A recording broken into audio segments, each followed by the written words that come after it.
साल भर हमने कितनी भी पढ़ाई कर रखी हो, लेकिन लास्ट के दिनों में अगर हमने ये गलती करी तो फिर इसका खामियाजा हमें कम परसेंटाइल और कम मार्क्स के साथ भुगतना पड़ सकता है। फाइनल रिवीजन में हम सबसे पहले हमारे जो नोट्स होंगे, जो चैप्टर ऐसे जो मुझे लग रहा होगा कि हाँ ये हाई वेटेज का चैप्टर है, कुछ चीज़ें हैं जो मुझे भूल रही हैं, तो मैं क्या करूँगा, एक क्वेश्चन को करने में, मैथ का क्वेश्चन करने में हम 10 मिनट 15 मिनट का समय लगा रहे हैं, तो हमने कितनी भी पूरी थ्योरी कंप्लीट कर रखी हो, है ना, तो उसका कुछ आउटपुट नहीं है, क्योंकि हमें पेपर 3 घंटे में ही करना है। जो भी पढ़ाई तुमने पूरे साल के दौरान कर रखी है उसमें मैक्सिमम से मैक्सिमम स्कोर कर सकते हो। हेलो बच्चों, welcome to this special session on JEE mains 2026 April attempt. तो आज हम बात करने वाले हैं जेईई मेंस, जो कि आपका बहुत ही ज़्यादा नज़दीक आ चुका है। तो इसमें लास्ट के जो ये दिन रहने वाले हैं, बहुत ही ज़्यादा क्रूशियल दिन है, उनमें कैसे हम बेहतरीन तरीके से इन दिनों का यूज करके अपने स्कोर को जो है मैक्सिमाइज करते हैं। अब देखिए, अब इस समय जब एग्जाम बहुत ही ज़्यादा करीब है, तो आपके दिमाग में बहुत सारे क्वेश्चंस इस समय चल रहे होंगे कि काश थोड़ा और टाइम मिल जाता, यार मेरी तैयारी लैग कर रही है, मेरा रिवीजन सही से नहीं हो पा रहा है ना। तो इन सारे क्वेश्चंस का जो आंसर्स है कि हम कैसे इन 20 दिनों का बहुत ही बेहतरीन तरीके से यूज करके अपना कमबैक कर सकें, है ना, इन सारे दिनों का बहुत ही बढ़िया तरीके से यूटिलाइजेशन कर सकें। पढ़ाई साल भर हमने की है, सारे क्वेश्चन सॉल्व किए हैं, जो भी हमारे टेस्ट होते थे कोचिंग्स में, जो भी टेस्ट हमारे मॉक टेस्ट हमारे पास थे, जो भी हमने टेस्ट सीरीज दे रखी थी उसमें जो टेस्ट होते थे, हमने वो सारे अटेम्प्ट किए हैं साल भर। लेकिन साल भर हमने कितनी भी पढ़ाई कर रखी हो, लेकिन लास्ट के दिनों में अगर हमने ये गलती करी तो फिर इसका खामियाजा हमें कम परसेंटाइल और कम मार्क्स के साथ भुगतना पड़ सकता है। तो आज हम बात करने वाले हैं कि कैसे इन 20 दिनों का हम बढ़िया तरीके से यूज करें। तो चलिए स्टार्ट करते हैं। तो अगर मैं अप्रैल अटेम्प्ट के बारे में बात करूं, तो इन 20 दिनों में जो हमें चीज़ें ध्यान रखनी है वो क्या ध्यान रखनी है। सबसे पहली बात कि हमें इस दौरान, इन 20 दिनों के दौरान कोई भी नई पढ़ाई नहीं करनी है, कोई भी वीडियो लेक्चर से लेके नहीं बैठ जाना है, कोई भी नया चैप्टर उठा के नहीं बैठ जाना कि अरे यार ये चैप्टर मैंने आज तक नहीं किया हुआ है ना, या फिर बहुत दिन पहले मैंने 6-7 महीने पहले पढ़ा था, है ना, जनवरी अटेम्प्ट में भी मैंने इस पर ध्यान नहीं दिया, और अब मैं सोचूं कि ये नए चैप्टर को उठा करके थॉरोली मैं इसको पढ़ूं, तो ये काम बिल्कुल नहीं करना है। जो भी पढ़ाई आपने साल भर करी है उसी से ही हमें इन 20 दिनों में रिवीजन करना है, उसी से जो भी हम मैक्सिमम से मैक्सिमम स्कोर कर सकते हैं, जो भी बढ़िया से बढ़िया आउटपुट निकाल सकते हैं, उसी पर हमें काम करना है। तो पहली बात जो हमें इस दौरान याद रखनी है कि इस दौरान हमें कोई नया चैप्टर नहीं उठाना है, कोई नई थ्योरी नहीं पढ़नी है। और बात करें अगर, तो प्रीवियस ईयर्स क्वेश्चन जनवरी अटेम्प्ट में भी इंपॉर्टेंट थे, जो अभी जो अप्रैल अटेम्प्ट है इसमें भी इक्वली इंपॉर्टेंट है। अगर हम जनवरी सेशन की बात करें तो उसमें भी, मतलब अगर आप बात करें स्पेशली मैथ की बात करें, फिजिक्स की या फिर केमिस्ट्री बस बच्चों को थोड़ा ट्रिकी पार्ट लगा, और उसको लगा कि हाँ केमिस्ट्री थोड़ा लीक से हट गई थी कुछ सेशंस में, कुछ शिफ्ट में। लेकिन अगर ओवरऑल बात करें तो जो 2026 जेईई मेंस का जनवरी अटेम्प्ट था वो पूरी तरीके से पीवाईक्यूज से इंस्पायर्ड था। अगर बच्चा ने बेहतरीन तरीके से पीवाईक्यूज कर रखे हैं, सॉल्व कर रखे हैं, तो उसे मैक्सिमम से मैक्सिमम क्वेश्चंस वहां से मिलेंगे।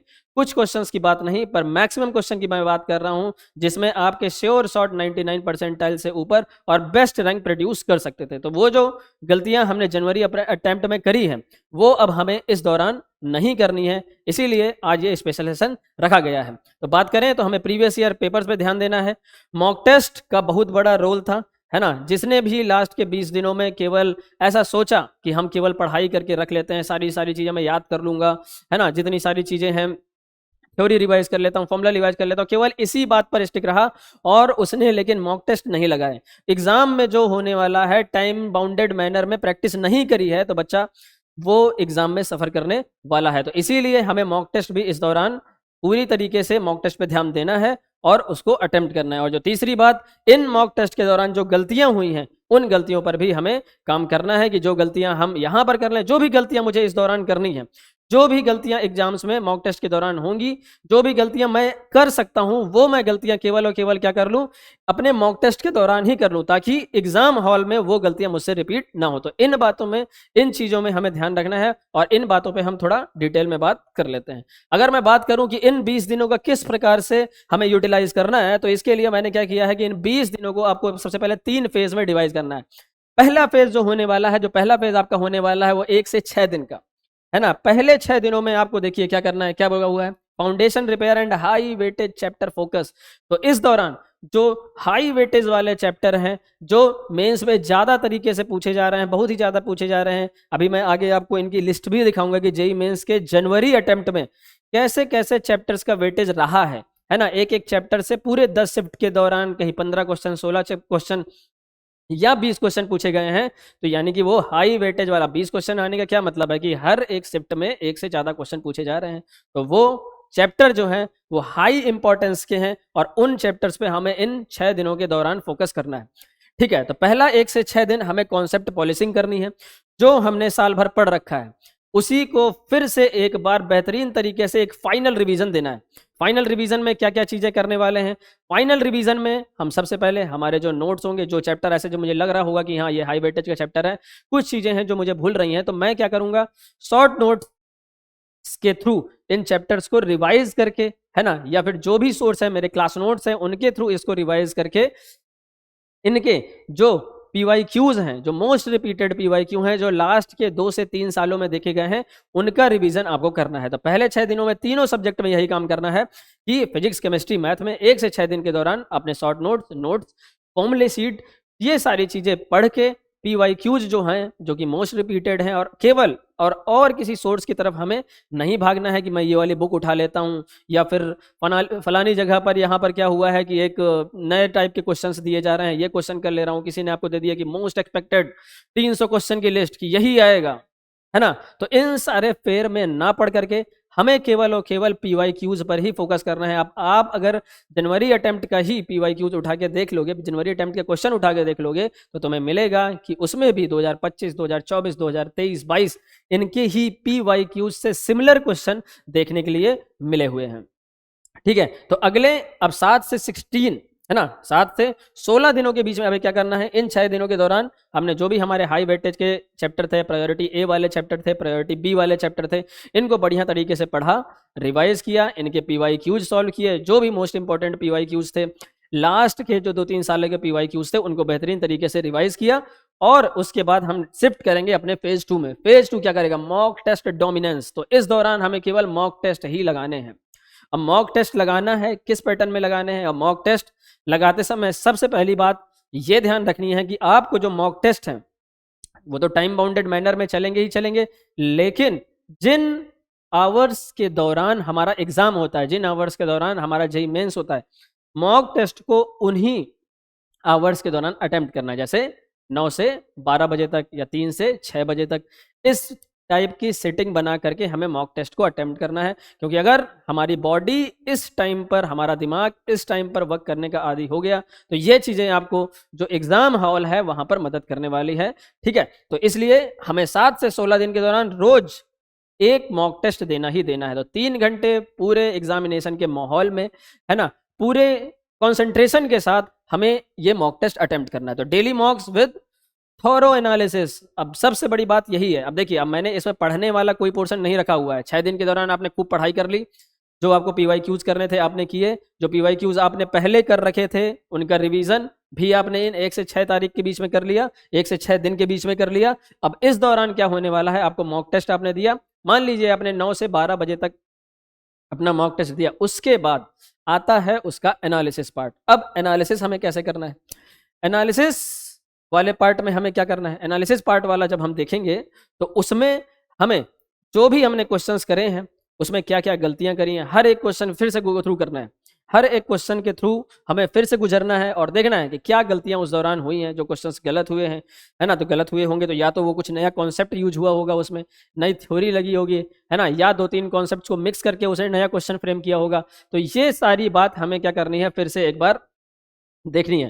तो इन क्वेश्चंस टेस्ट देने के बाद फिर से एक बार गो थ्रू करना है और जो गलतियां हुई हैं उनको नोट डाउन करने जाना है। कोई नया क्वेश्चन मिला है ना, कोई नई थ्योरी जो कि हमने पहले जो मेरे दिमाग से स्किप कर गई थी, वो सारी चीजें हमें किसमें, मॉक टेस्ट के दौरान देखने के लिए मिलेंगी। हमने पढ़ाई कर ली, अब पढ़ने के दौरान तुम्हें कई सारी चीजें नहीं ध्यान आएंगी कि हम पढ़ रहे थे तो मुझे ध्यान आ जाए, अरे यार वो मेरा छूटा हुआ है, पढ़ रहे थे उस दौरान अचानक से ये नहीं याद आएगा कि ये वाला टॉपिक मेरा वीक है। पर टेस्ट दोगे, टेस्ट में उस टॉपिक का जब क्वेश्चन आएगा तब रियल टेस्ट होगा कि क्या जो तुमने पढ़ाई करी है वो तुम अप्लाई कर पा रहे हो कि नहीं कर पा रहे हो।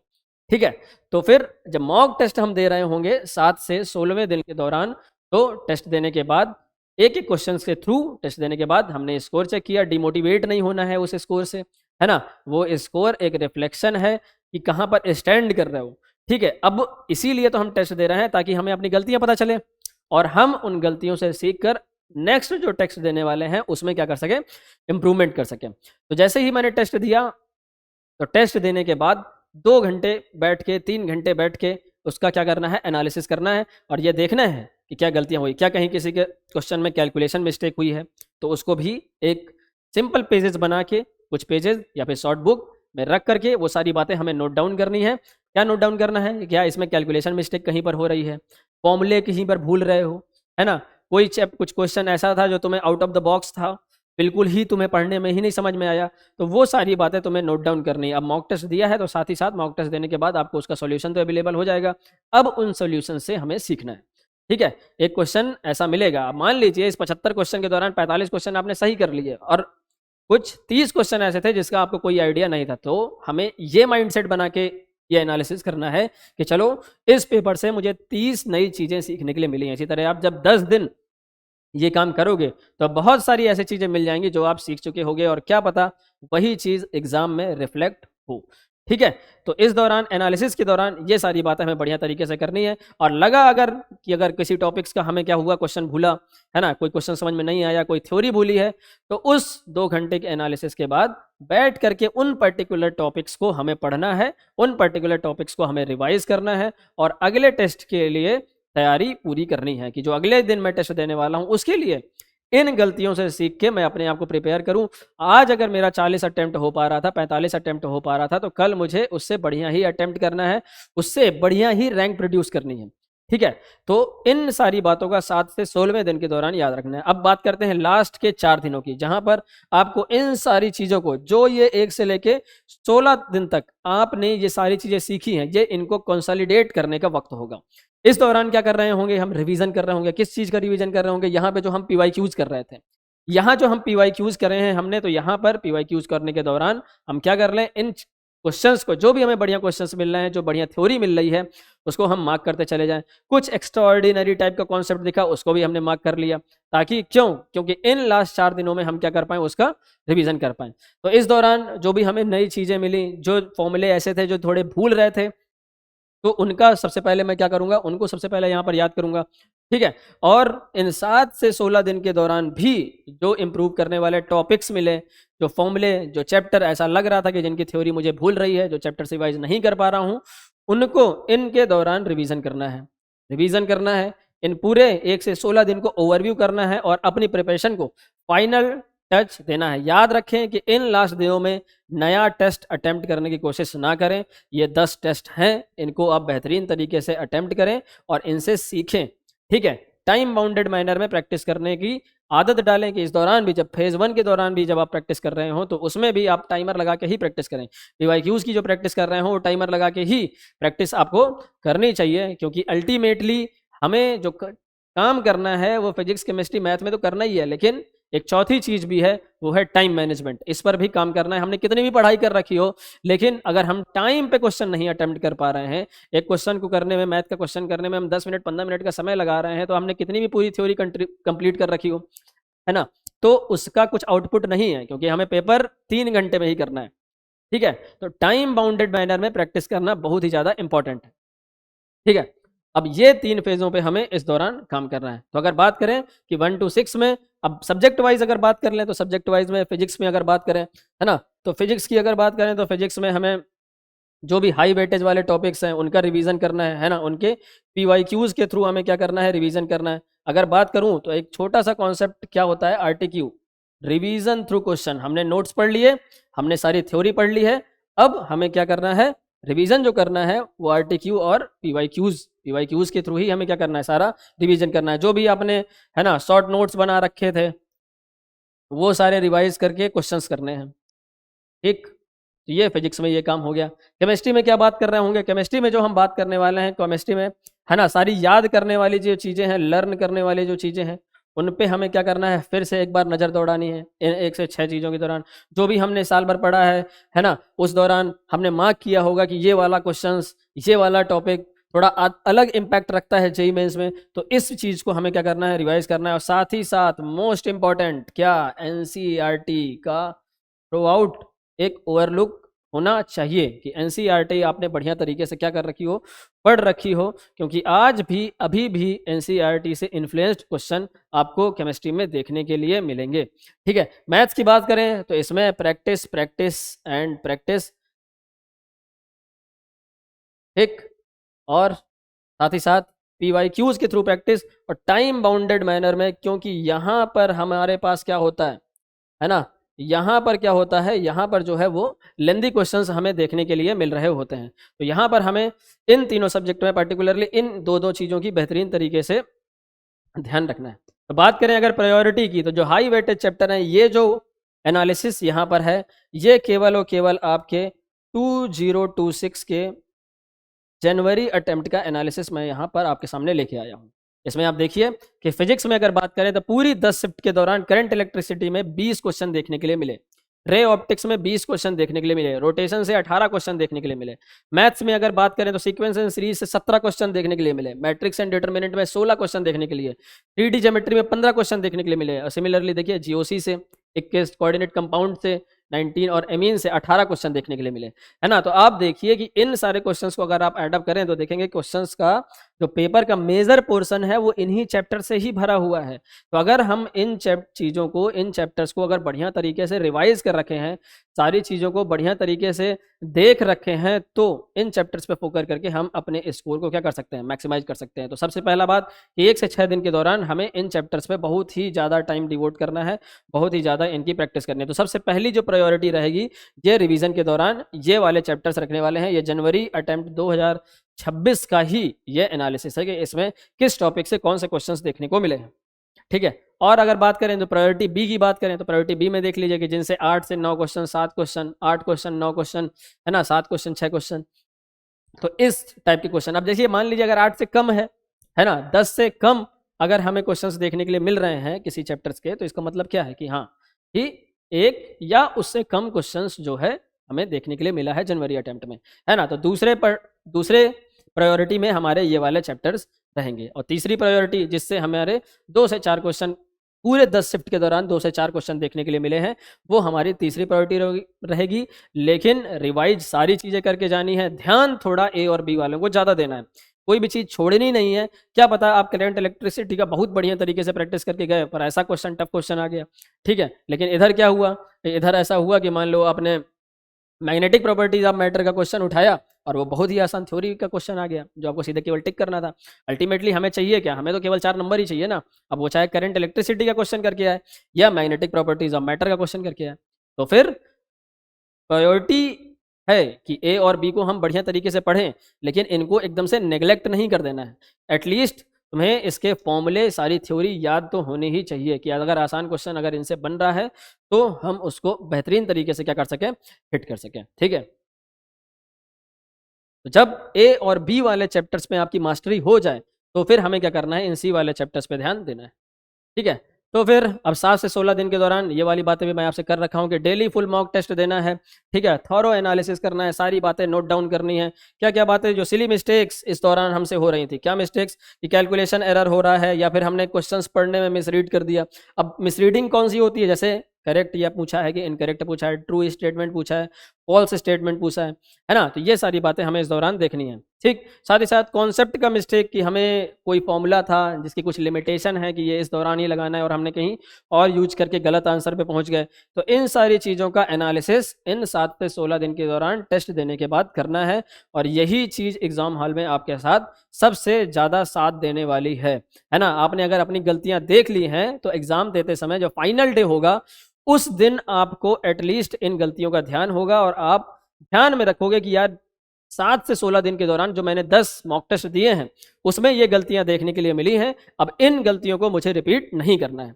टाइम मैनेजमेंट का इश्यू, इसीलिए बोला गया है कि टाइम बाउंडेड मैनर में ही हमें क्या करना है, प्रैक्टिस करना है, ताकि टाइमली हम पेपर को कंप्लीट कर सकें। हमारा नॉलेज पीछे रह जाएगा अगर हमने टाइम बाउंडेड मैनर में टाइमली पेपर अटेम्प्ट करने की आदत नहीं डाली। कितना भी पढ़ रखा हो, बड़ी से बड़ी किताबें कर रखी हो, बड़े से बड़े मटेरियल कर रखे हो, लेकिन अगर टाइम पे नहीं कर पा रहे हैं तो ये सारी चीज़ें कोई फ़ायदा नहीं देंगी। इसीलिए टाइम का आपको पूरी तरीके से ध्यान रखना है इन मॉक टेस्ट के दौरान। टाइम को मैनेजमेंट करने की, टाइम को मैनेज करने की जो स्किल है आपको सीखनी है ना। और जनरली मतलब जो बच्चे अटेम्प्ट करते हैं उनके कहने का क्या मतलब क्या होता है कि वो लोग केमिस्ट्री थोड़ा जल्दी अटेम्प्ट करते हैं, मैथ को ज़्यादा टाइम देते हैं, क्योंकि मैथ का जो पिछले साल भी पैटर्न था 2025 में, 2024 में, 22 में, 23 में जो पैटर्न मैथ के क्वेश्चंस में देखने के लिए मिल रहा था, सेम पैटर्न जो है वो इस बार भी देखने के लिए मिला है। लेंदी क्वेश्चन थे लेकिन डुएबल थे, करने लायक क्वेश्चंस थे, है ना। ऐसा कुछ out of the box questions देखने के लिए नहीं मिले, लेकिन बस लेंदी है, इसीलिए 1 घंटे में ज़्यादा क्वेश्चंस अटेम्प्ट नहीं हो पाते। लेकिन परसेंटाइल तो मैथ फिर भी बढ़िया दे देती है, 50 नंबर में, 52 नंबर में, है ना। 12 से 15 क्वेश्चन अटेम्प्ट करके आराम से 99 परसेंटाइल बच्चों ने स्कोर किया जनवरी वाले शिफ्ट में।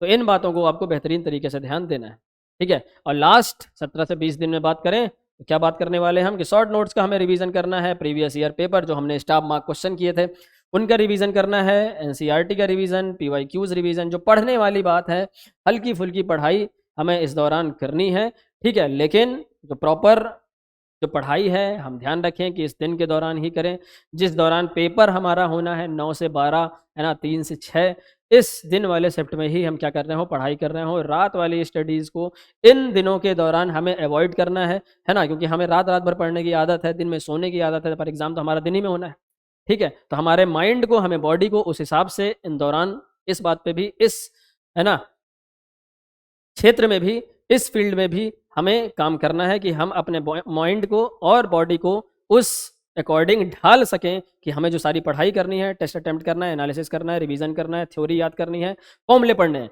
सारे किस दौरान पढ़ने हैं, पूरे दिन के दौरान ही पढ़ने हैं। तो इन फोकस एरियाज हमें रखना है। अब फाइनल बात अगर करें तो इन चीज़ों का अगर तुम ध्यान रखोगे तो 20 दिनों में, है ना, जो भी तुमने पढ़ाई रखी है, जो भी पढ़ाई तुमने पूरे साल के दौरान कर रखी है, उसमें मैक्सिमम से मैक्सिमम स्कोर कर सकते हो, है ना। सारी पढ़ाई को कंसोलिडेट कर सकते हो। जो भी तुमने साल भर मेहनत करी है वही फाइनल आउटपुट देने का वक्त है। इस दौरान मैंने बहुत सारे बच्चे देखे, साल भर उन्होंने बहुत ही एक्स्ट्रा ऑर्डिनरी पढ़ाई करी थी, लेकिन क्या हुआ कि लास्ट टाइम पर उन्होंने गलत स्ट्रैटेजी अपनाई, है ना। इस दौरान उनका रिजल्ट गिरा, पढ़ाई, उनका जो रिजल्ट है, उनका परसेंटाइल है, वो हैम्पर हुआ। तो इसलिए इन बातों का याद रखें। लास्ट के 20 दिनों में, इन लास्ट के 20 दिनों में बहुत ही बढ़िया तरीके से पढ़ाई करें, स्ट्रेटेजिक मैनर में पढ़ाई करें, अपना ध्यान दें, है ना। और अगर आपने इन 20 दिनों के दौरान इन सारी बातों को ध्यान में रखते हुए सारा रिवीजन किया, सारी पढ़ाई की, तो आई श्योर आप पिछली बार से, है ना, जहां पर आप अभी अटेम्प्ट कर रहे हैं, आप जहां पर अभी स्टैंड कर रहे हैं, उससे बहुत ही बढ़िया परफॉर्मेंस कर सकते हैं। तो अब डिसीजन आपका है कि आपको इन 20 दिन के दौरान जान लगा देनी है या फिर इस अटेम्प्ट को, अप्रैल अटेम्प्ट को भी जनवरी की तरह जाने देना है। तो आई होप आपको ये सारी बातें समझ में आई होंगी, और मैं भी ये चाहता हूं कि आप इनसे सारी चीज़ें सीखें और बेहतरीन तरीके से अप्रैल अटेम्प्ट को दें और अपने टीचर्स का, अपने पेरेंट्स का नाम बहुत ही बढ़िया तरीके से रोशन करें। आई होप आपको काफ़ी चीज़ें समझ में आई होंगी और आप फॉलो करेंगे। Thank you and all the best for JEE mains attempt.